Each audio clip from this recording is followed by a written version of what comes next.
Welcome back, ladies and gentlemen. This is our countdown to 2021. There are 3 days left, which means there are 3 drams left. Welcome to dram number 10. And number 10 is a very interesting one. The last 3 drams are all going to be spectacular. And we've got one that I've been holding on to and hoarding for a while, looking for an excuse to open. Another one that is brand new to me, and I can't wait to try because I was salivating when I ordered it for the store. And a third one, which I already know is incredible. And we're starting with that one.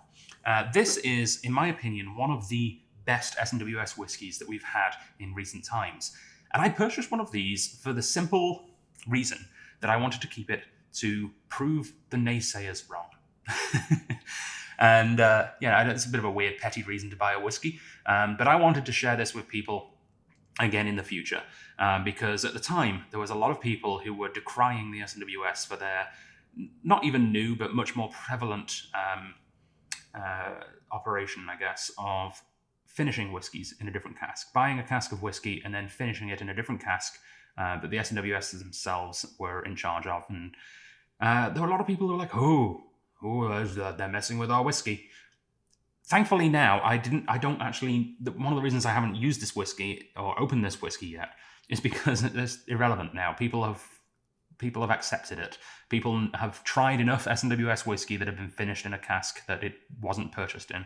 And they understand that, it's not that they were buying bad whiskey and they had to do something to make it good. It's that they were buying whiskey that was already good, but they saw potential in and decided to put their own fingerprint on it. And, they've got a team of experts at the Scotch Malt Whisky Society who know what they're doing. They're not just slapdash throwing one whiskey into another cask and seeing what happens. They know what they're doing. And this was a relatively early example. I mean, it's not some of the first stuff that we got here, but this was, I think, the best so far of the finishing whiskies that we've had. And this was an SMWS called Royal Fruitcake. It's 37.117. This is a Cragganmore. The official notes on the bottle say dates, sultanas, prunes mixed with milk, chocolate, rhubarb, and a touch of spice and spearmint, previously in an ex-bourbon hogshead. So if you don't have any Christmas cake left over now, because, it's been 4 days or so since Christmas, don't worry, we've still got a whiskey that's going to taste a little bit like it. So you don't have to feel left out. It was distilled on the 1st of October 2002. It is from a first fill hogshead XPX.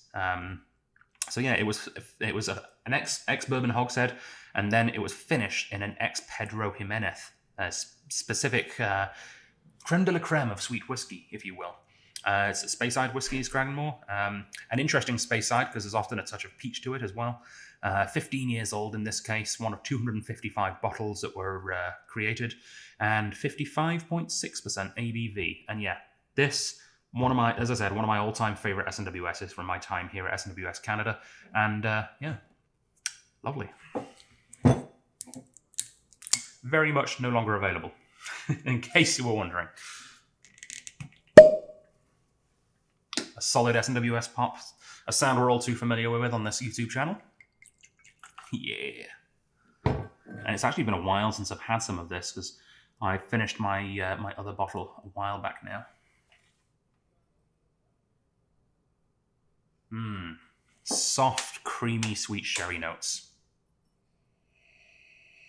Not over the top nutty, not over the top dried fruit, just really well integrated sweet PX notes. And there's a nice sharp tanginess that sort of envelops the whole mouth when you take a sip of this. It's one of those whiskeys that it's a gas. It's not a liquid, it's a gas. Yeah, a little bit goes in the mouth and it fills the whole thing. It expands to the space. Yeah, it just keeps inflating. The flavor just grows. Oh yeah, every bit as good as I remember. Lovely mineralic. Yeah, chocolate and rhubarb, absolutely. It tastes like two of my favorite childhood sweets, a rhubarb and custard hard candy with a chocolate eclair. It tastes like you've got both in your mouth at once. I'm very excited to revisit this whiskey. I'm even more excited to be sharing it with my my whiskey friends and family. Please leave your comments and reviews down below, and I will see you all tomorrow. We're almost there. 2 more whiskeys to go till the new year, guys. See you then.